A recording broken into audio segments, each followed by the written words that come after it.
Decía que esa cabaña era su refugio personal.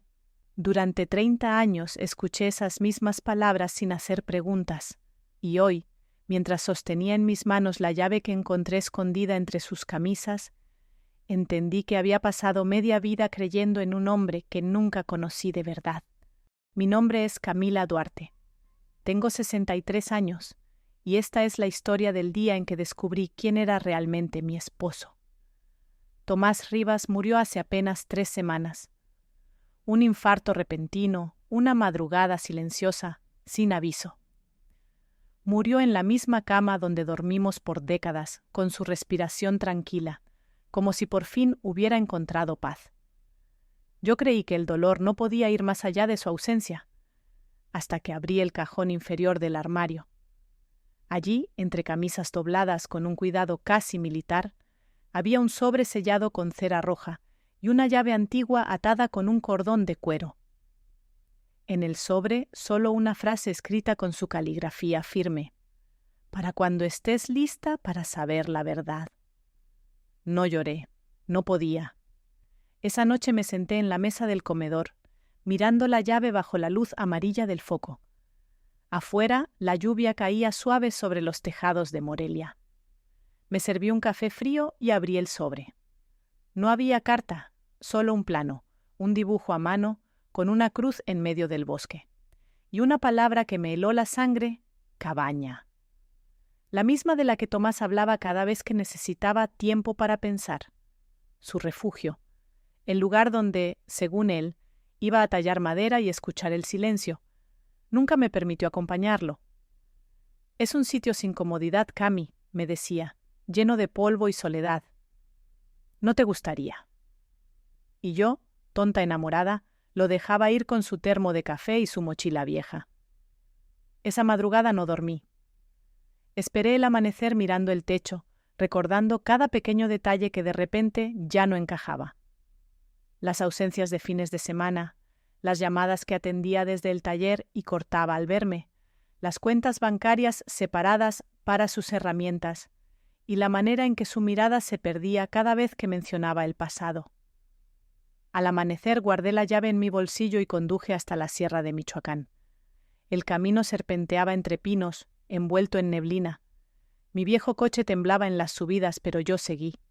No había dicho a nadie a dónde iba, ni siquiera a mi hija, Laura. Sabía que me llamaría loca, pero había algo en mi pecho, una mezcla de miedo y necesidad, que me empujaba hacia esa verdad. Después de una hora de camino la encontré. Una cerca de madera medio caída marcaba la entrada. El aire olía a lluvia y resina. Todo parecía suspendido en un silencio antiguo. A lo lejos la silueta de la cabaña emergía entre los árboles, pequeña, de madera oscura, con el techo cubierto de musgo. Una cortina rota colgaba en la ventana. Por un segundo pensé dar la vuelta, pero el nombre de Tomás grabado en la vieja placa junto a la puerta me detuvo. Metí la llave en la cerradura.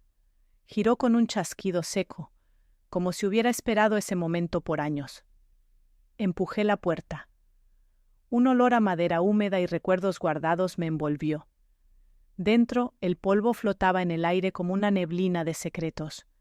Había una mesa con herramientas, una silla vieja, un perchero con su abrigo colgado, y sobre el escritorio, una fotografía enmarcada. No era nuestra boda, ni nuestra casa. Era una mujer joven con un niño de unos 8 años. El niño tenía los mismos ojos que Tomás. Sentí que el suelo desaparecía bajo mis pies. La foto temblaba entre mis dedos. Detrás del marco, una hoja doblada en 4 con su letra inconfundible. Si estás leyendo esto, Camila, es porque ya no tuve valor de contártelo en vida. Todo lo que escondí en esta cabaña, lo hice por amor. El ruido del viento se mezcló con mi respiración entrecortada. Amor. ¿Amor por quién? Di un paso atrás. El suelo crujió, y bajo una de las tablas algo metálico brilló con la luz del amanecer. Me agaché, temblando. Era otra llave, más pequeña, envuelta en una cinta azul. Afuera, un trueno rompió el silencio. Yo, una viuda de 63 años, de pie en medio de una cabaña desconocida, sosteniendo la prueba de que mi esposo no era el hombre que creí. Y en ese instante supe que no había vuelto para despedirme de Tomás, sino para conocerlo por primera vez.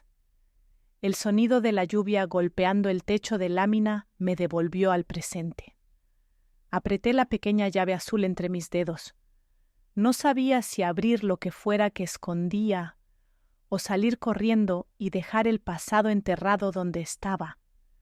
Pero una parte de mí, la misma que había soportado silencios, ausencias y medias verdades durante 30 años, se negó a huir.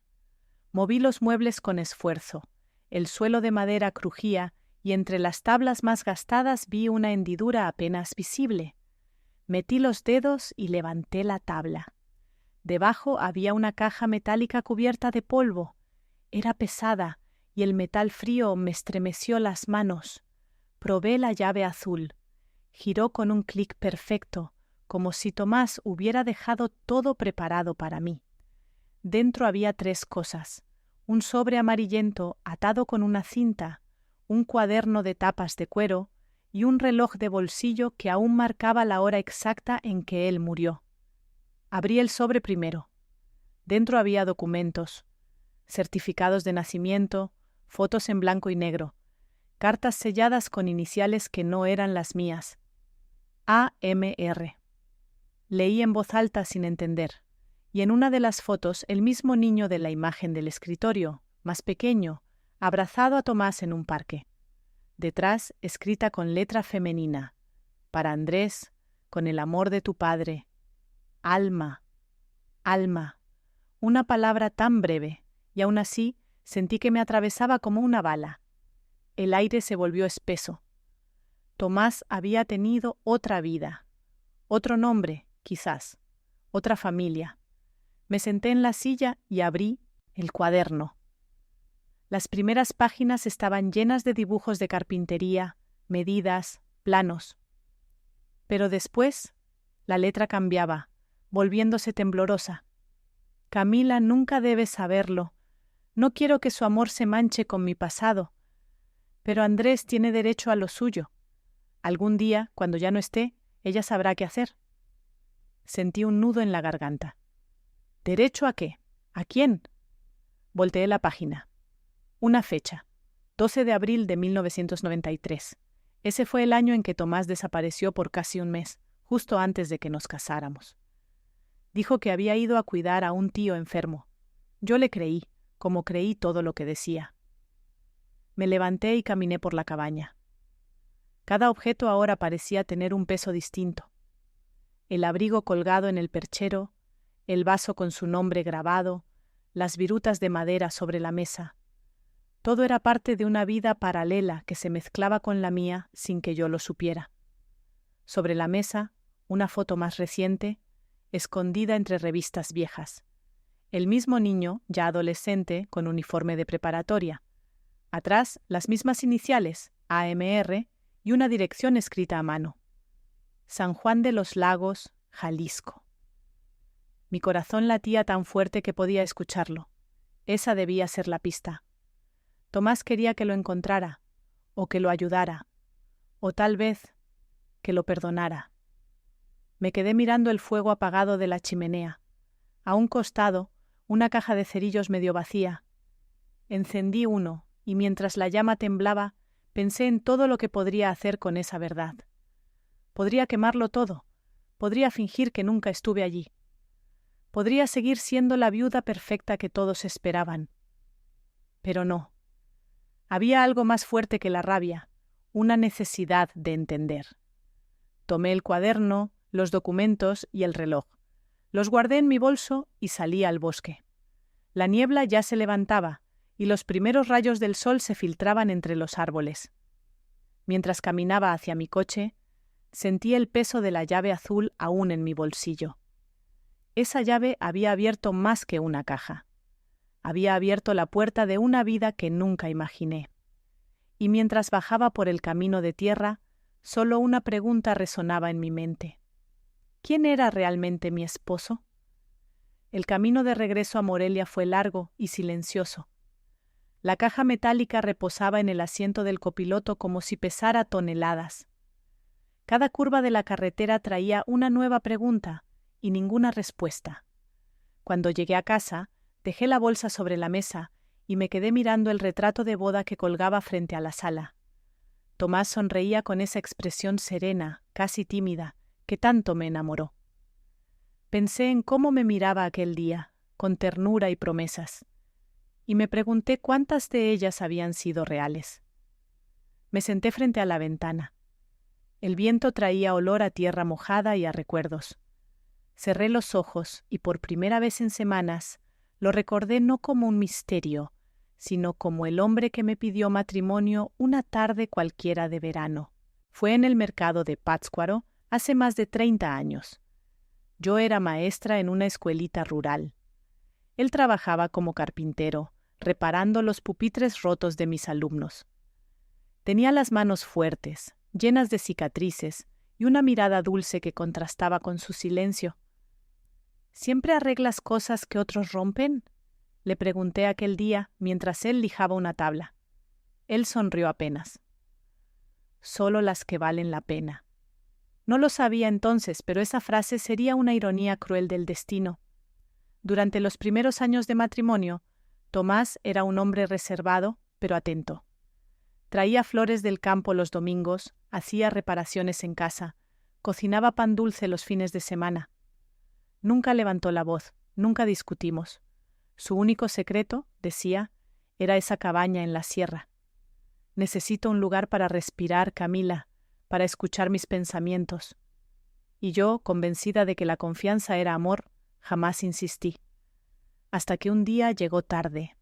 Tenía la camisa manchada, los ojos cansados y una expresión que no le conocía. ¿Pasó algo?, le pregunté. Me miró largo rato antes de responder. Solo un día difícil. Entonces noté algo en su cuello, una cadenita dorada que nunca había visto. ¿Y eso?, señalé, un encargo que me pidieron reparar. Mentira. Lo supe por el modo en que apartó la mirada. Volví al presente. El reloj de bolsillo seguía sobre la mesa, marcando las 2:15. Tomás murió a esa hora exacta, según el certificado. ¿Y si no fue un simple infarto? Sacudí la cabeza. No quería ir tan lejos, pero algo en mi pecho me decía que había más.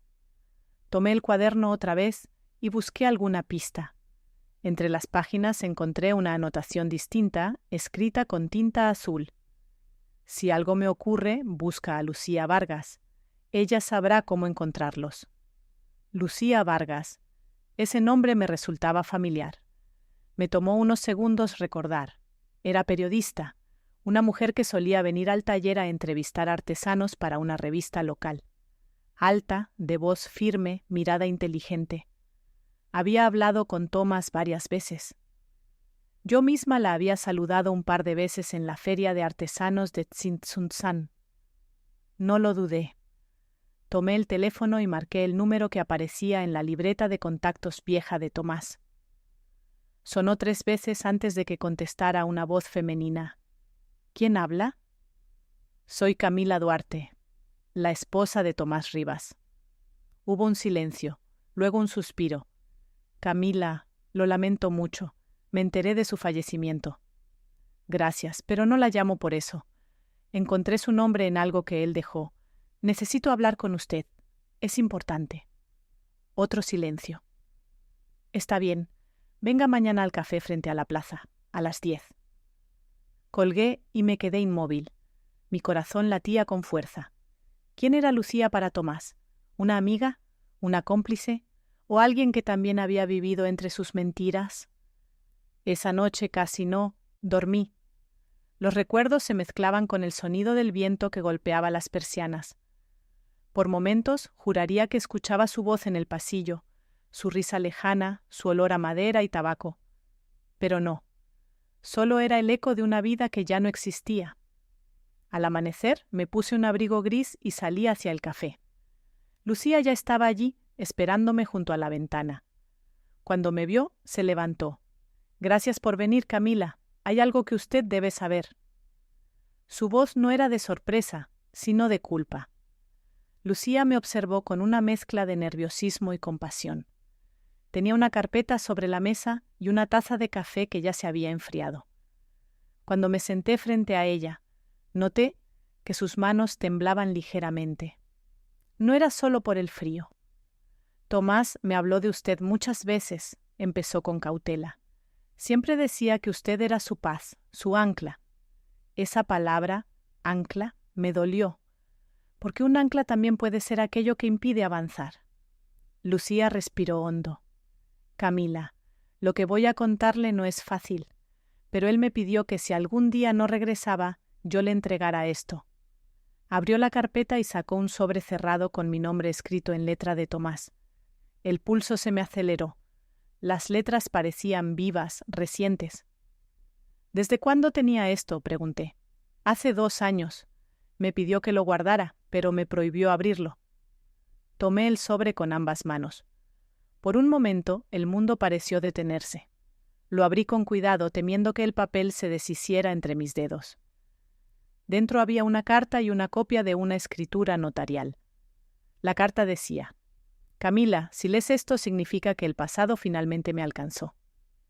No soy solo Tomás Rivas, el carpintero. Mi verdadero nombre es Tomás Mejía Ramírez. Hace más de 30 años, antes de conocerte, tuve otra vida. Me casé con una mujer llamada Alma Morales en Jalisco. Tuvimos un hijo, Andrés. Cuando Alma enfermó, su familia me culpó de todo y me hicieron huir. Lo perdí todo, incluso el derecho a ver a mi hijo. Luego te conocí y creí que podía empezar de nuevo. Pero la culpa nunca se fue. Si alguna vez decides buscarlo, Andrés vive en San Juan de los Lagos. La cabaña es legalmente tuya, pero moralmente también le pertenece a él. Las palabras se desdibujaron ante mis ojos. Lucía me miraba en silencio. Él me lo contó, murmuró. Lo entrevisté hace 4 años para una nota sobre carpinteros tradicionales. Durante la charla, sin darse cuenta, habló de Alma. No la nombró, pero su voz cambió. Le pregunté quién era, y entonces me pidió que prometiera guardar silencio. Apreté la carta contra el pecho. ¿Por qué me dejó esto a mí? Porque confiaba en que usted haría lo correcto, respondió Lucía sin dudar. Él sabía que algún día Andrés querría respuestas. Me quedé muda. Las personas a mi alrededor seguían con su rutina, risas, conversaciones, platos que se chocaban. Y aún así, sentí que todo el café se había convertido en un vacío inmenso. No sabía si llorar o reír. 30 años de matrimonio y apenas ahora conocía su verdadero nombre. Lucía me extendió una tarjeta. Este es el número de la señora Rosa. Vive en San Juan de los Lagos. Era vecina de Alma. Puede ayudarla a encontrar a Andrés. Asentí, pero no pude responder. Guardé la carta en mi bolso y salí del café con el corazón latiendo tan fuerte que me dolía respirar. En la calle, el cielo empezaba a nublarse. Caminé sin rumbo, con la mente llena de escenas que no sabía si eran recuerdos o invenciones. Tomás riendo en el taller, Tomás acariciando mi cabello, Tomás mirando al vacío como si esperara una llamada que nunca llegaba. Llegué a casa y abrí el viejo álbum de fotos. En cada una su sonrisa parecía esconder algo, una vida entera compartiendo cama, mesa y sueños. Y aún así, no sabía quién dormía a mi lado. Tomé el teléfono. Marqué el número que Lucía me había dado. Una voz anciana contestó. ¿Bueno? Disculpe, ¿hablo con la señora Rosa? Sí, ¿quién habla? Mi nombre es Camila Duarte. Fui esposa de Tomás Mejía. Hubo un silencio largo, pesado. Luego la mujer susurró. Así que, por fin alguien se atreve a hablar de él. Así que, por fin alguien se atreve a hablar de él. La voz de la señora Rosa sonó ronca, como si arrastrara décadas de polvo y secretos.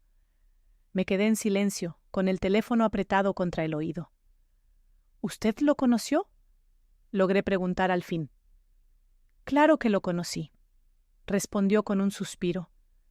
Fui vecina de Alma y de Tomás cuando vivían aquí, en San Juan de los Lagos. Y déjeme decirle algo, señora. No todo lo que le contaron sobre él fue mentira. Me quedé helada. ¿Qué quiere decir? Que Tomás amó de verdad a las 2 mujeres que tuvo en su vida, pero el destino no le dio el valor para enfrentar lo que hizo. ¿Alma sigue viva? No, hija. Alma murió hace muchos años. De eso hace 29, quizá 30. Sentí que el alma se me caía a los pies. ¿Y el niño, Andrés? Él se fue. Después de la muerte de su madre, los parientes de Alma lo mandaron lejos. Decían que no querían tener nada que ver con el hombre que la había hecho sufrir. Pero Tomás nunca dejó de buscarlo.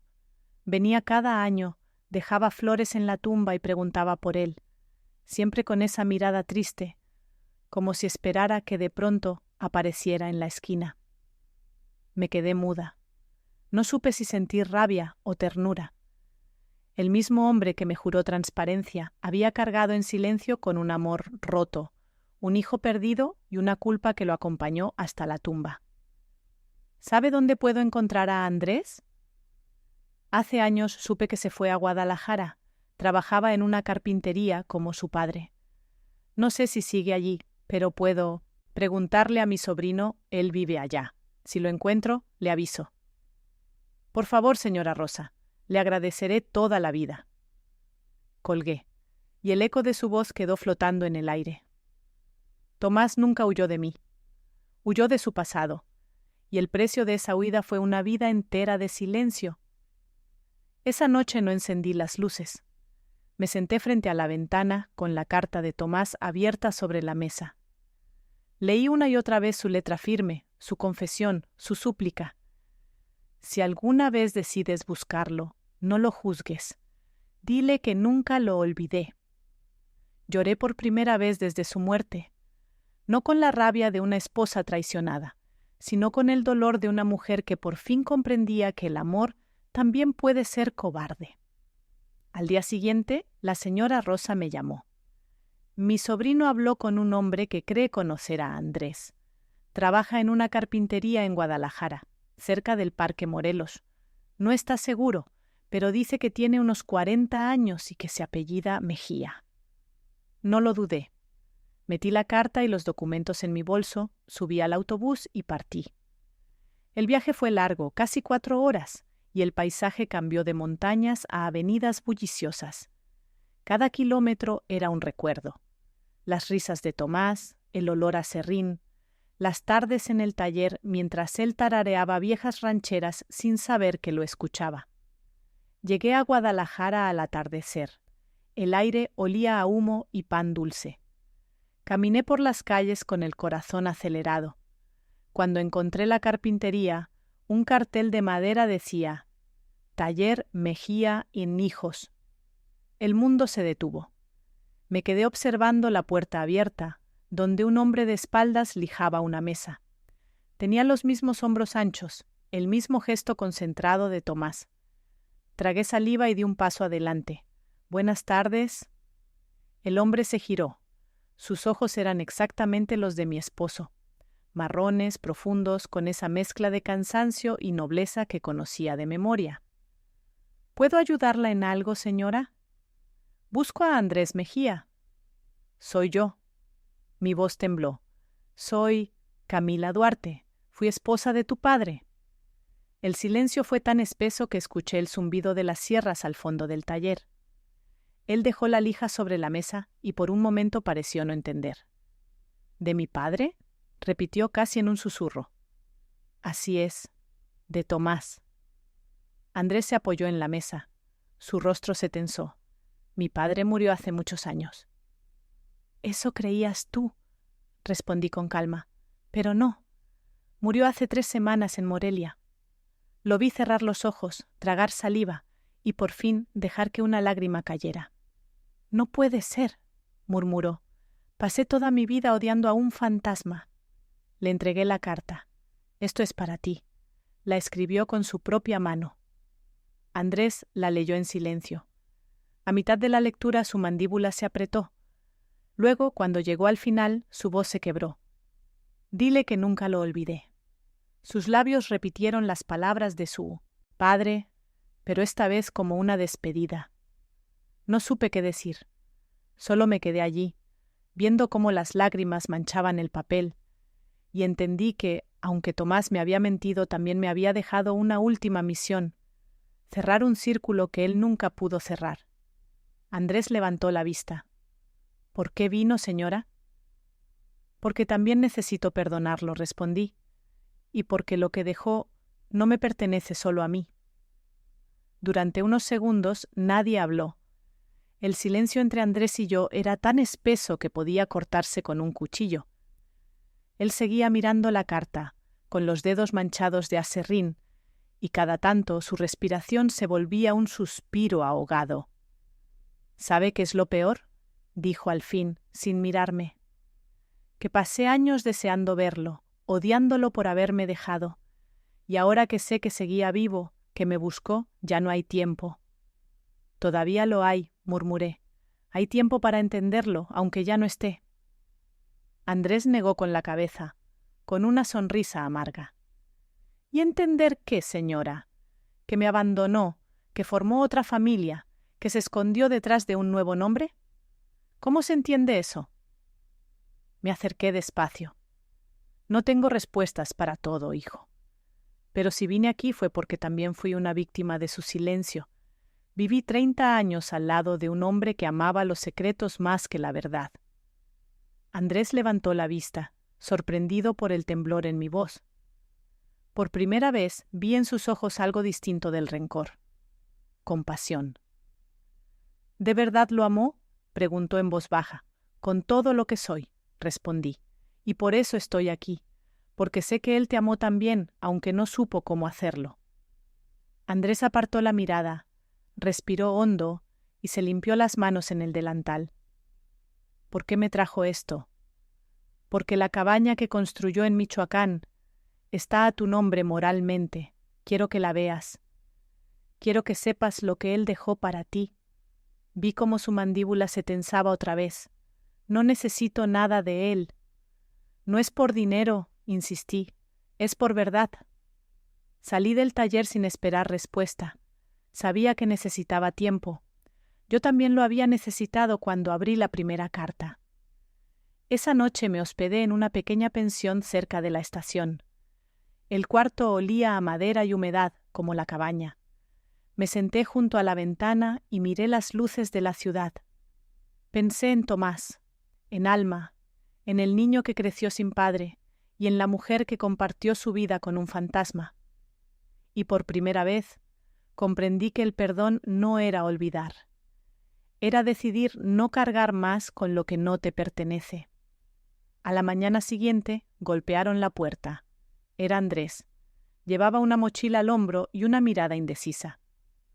—¿Todavía piensa ir a esa cabaña? —Sí. —Entonces voy con usted. El viaje de regreso fue silencioso. El camino de tierra parecía más largo que la primera vez. Cuando por fin llegamos, el bosque estaba cubierto por una niebla espesa. Andrés se detuvo frente a la cabaña y respiró hondo. —Así que aquí venía él —murmuró. —Decía que era su refugio —respondí—. Ahora entiendo por qué. Entramos. El aire olía a madera vieja y melancolía. Andrés recorrió el lugar con una mezcla de curiosidad y dolor. Tocó las herramientas, observó los bocetos, las fotos. Se detuvo frente a la mesa donde yo había encontrado la caja metálica. Él siempre guardaba cosas bajo las tablas, dijo. Lo hacía cuando yo era niño. Decía que cada trozo de madera tenía su propio secreto. Empujó una de las tablas del suelo con el pie. Un crujido respondió. Nos agachamos juntos. Había otra caja, más pequeña, cubierta por polvo y virutas. Andrés la levantó. Tenía grabadas las iniciales AM. La abrimos con cuidado. Dentro había una colección de cartas amarillentas, todas con la misma caligrafía, la de Tomás. Andrés tomó una y comenzó a leer en voz alta. Hijo mío, no sé si algún día leerás esto. Te dejé cuando más me necesitabas, y eso me perseguirá hasta el último de mis días. Construyo muebles, pero no sé construir perdón. Si estas cartas llegan a ti, es porque Camila, la mujer que más bondad conocí, Tuvo el valor que yo no tuve. Andrés se detuvo. Sus ojos se llenaron de lágrimas. ¿Por qué le escribió todo esto a usted? Porque sabía que tarde o temprano el amor que uno da siempre encuentra el camino de vuelta, respondí. El silencio volvió a llenarlo todo. La luz del atardecer se filtraba por las rendijas, tiñendo de dorado el polvo suspendido. Andrés cerró la caja con cuidado.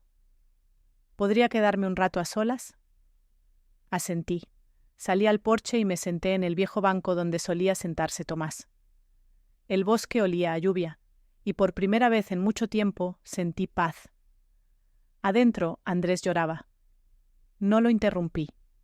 Cada lágrima que caía era una parte de Tomás que volvía a descansar. El bosque se iba quedando en silencio.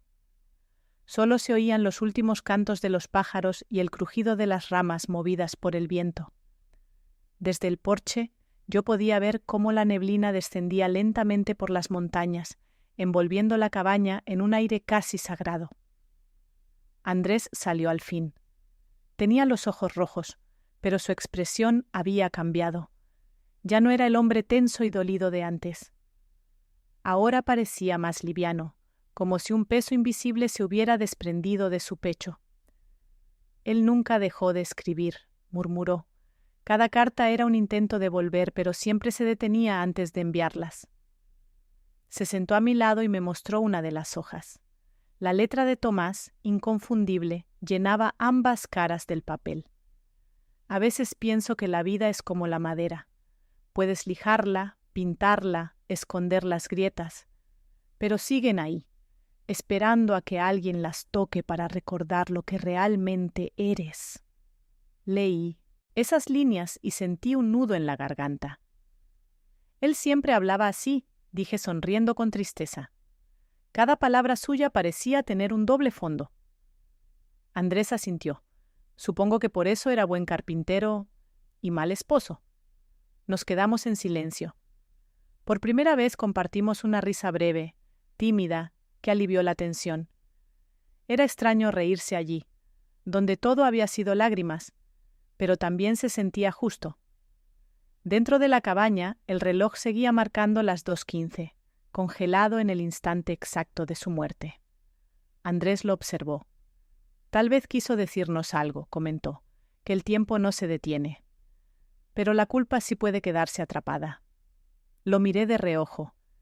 En su perfil había algo del joven Tomás, una dulzura contenida, una tristeza profunda. Y pensé que quizá el destino no se equivoca. A veces la verdad llega cuando el corazón está preparado para no destruirse con ella. ¿Qué van a hacer con todo esto?, me preguntó de repente. La cabaña, los terrenos, todo está a su nombre. Respiré hondo. Legalmente, sí, pero moralmente, tú también tienes derecho. Quiero que lo administremos juntos. Andrés frunció el ceño. No puedo aceptar eso. No quiero nada de su dinero. No es dinero, dije levantándome. Es su historia. Y si la enterramos, será como si nunca hubiera existido. Caminé hasta la mesa y saqué del bolso la carpeta con los documentos del notario. Pensaba venir aquí sola, firmar la venta, cerrar todo, pero ahora sé que no puedo hacerlo. Esta cabaña no debe desaparecer. Debe servir para algo más. Andrés me observó con atención. ¿Para qué exactamente? Para que otros encuentren refugio, como él lo hizo.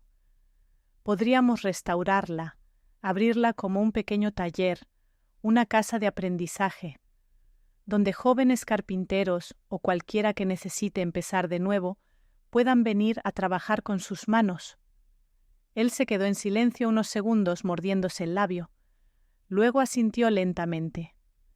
Eso suena a algo que él habría querido. Salimos al patio.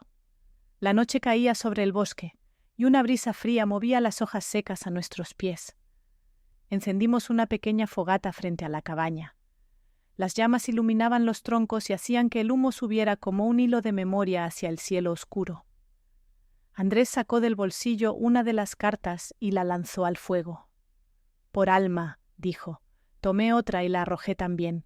Por Tomás. El fuego crepitó y las letras se fueron deshaciendo en ceniza, liberando el peso de los años. Cuando las llamas se apagaron, el silencio volvió, pero era distinto. No dolía. Era el silencio de algo que había encontrado descanso. Nos quedamos mirando las brasas hasta que solo quedaron chispas. Andrés rompió el silencio. ¿Volverá mañana a Morelia? Sí. Tengo que cerrar el taller, los papeles, todo. Y tú deberías venir conmigo. ¿A Morelia? Sí. Podemos hablar con el notario. Dejaremos la cabaña a nombre de los dos. Lo que construyamos aquí, lo haremos juntos. Andrés asintió con una sonrisa leve. Mi madre solía decir que el perdón no cambia el pasado, pero sí el destino. Tal vez tenía razón. Miré el cielo. Las nubes se habían abierto y una luna pálida brillaba sobre el bosque. Por primera vez no sentí frío, ni miedo, ni vacío. Solo una certeza tranquila. Aquella cabaña, que durante años fue el símbolo de un engaño, ahora era el inicio de algo nuevo. Pasaron 3 meses desde aquella noche en el bosque. La cabaña, que alguna vez fue el refugio de un hombre lleno de secretos, se había convertido en el taller más vivo de toda la sierra. Las paredes volvieron a oler a madera recién cortada y a café caliente. Andrés y yo restauramos cada rincón con nuestras propias manos. Las ventanas, el techo, incluso el reloj de bolsillo, que volvía a marcar el tiempo como si por fin el pasado hubiera decidido seguir adelante. Cada mañana, el sonido del martillo y la lija se mezclaba con las voces de los aprendices del pueblo. Muchachos jóvenes que llegaban allí con la misma mirada que alguna vez vi en Tomás, la de quien quiere empezar de nuevo. El cartel en la entrada decía: Casa Taller Rivas Mejía, donde las manos crean y el corazón sana. Yo cuidaba el pequeño huerto, preparaba el café y a veces les contaba historias sobre el viejo carpintero que amaba el silencio. Andrés enseñaba a los chicos a construir mesas, sillas y esperanza. Cada pieza llevaba una pequeña marca en la base, las iniciales TR grabadas con fuego. Un homenaje discreto, pero eterno. Una tarde, mientras limpiaba una de las estanterías viejas, encontré un pequeño compartimiento oculto detrás de una tabla suelta. Dentro había un sobre sellado con cera, exactamente igual al que encontré meses atrás. Tenía mi nombre y una fecha, para cuando todo haya encontrado su lugar. Me senté en el porche con las manos temblando y lo abrí. Camila, si llegas a leer esto es porque ya entendiste lo que yo nunca supe decir. La cabaña no era mi escondite. Era mi manera de construir perdón con las manos cuando la voz no me alcanzaba. Cada tabla, cada clavo, fue una oración muda. No construí una segunda vida para huir de ti, sino para que mi hijo tuviera un recuerdo que no fuera solo dolor. Si el destino los reunió, no fue casualidad. Él necesitaba saber que fui más que un cobarde, y tú necesitabas saber que tu amor me hizo mejor hombre, aunque tarde. No hay maderas perfectas, Camila. Las grietas son las que dejan pasar la luz. Gracias por ser mi luz. Las lágrimas me nublaron la vista, pero esta vez no dolían. Eran limpias, serenas, como la lluvia que cae sobre tierra seca. Levanté la vista y vi a Andrés en el taller, enseñando a un muchacho cómo sostener el serrucho sin miedo. Tenía la misma concentración, la misma paciencia de su padre. Por un instante, la imagen de los dos, el hijo que tallaba y el hombre que ya no estaba, se fundió en un solo recuerdo. Cerré la carta y la guardé en una caja de cedro junto con el reloj de Tomás. Esa sería mi última promesa, que el tiempo y la verdad jamás volverían a quedarse enterrados. Cuando cayó la tarde, encendimos una fogata frente a la cabaña, igual que la primera noche. Los aprendices se reunieron alrededor. Algunos reían, otros tocaban guitarras viejas. El aire olía a humo y a futuro. Andrés se acercó con una taza de café. ¿Sabe, Camila? Siempre pensé que la palabra herencia era sinónimo de dinero o propiedades, pero ahora entiendo que hay herencias que pesan más y sanan mejor. ¿Y cuál es esa?, pregunté. El perdón, respondió, mirándome con una sonrisa tranquila. Nos quedamos mirando las llamas. El fuego bailaba, reflejándose en los ojos de los jóvenes, en las paredes nuevas, en las cicatrices del pasado que ya no dolían. A lo lejos, el bosque se extendía bajo la luna, silencioso, inmenso, lleno de promesas. Esa noche, antes de irme a dormir, escribí mi propio mensaje en una hoja en blanco y lo guardé en el mismo escondite donde Tomás había dejado sus cartas. Cuando el amor llega tarde, aún puede redimir lo perdido. Lo importante no es lo que escondemos en las paredes, sino lo que decidimos construir después. Apagué la lámpara. El reloj marcaba las 2:16. El tiempo, por fin, seguía su curso.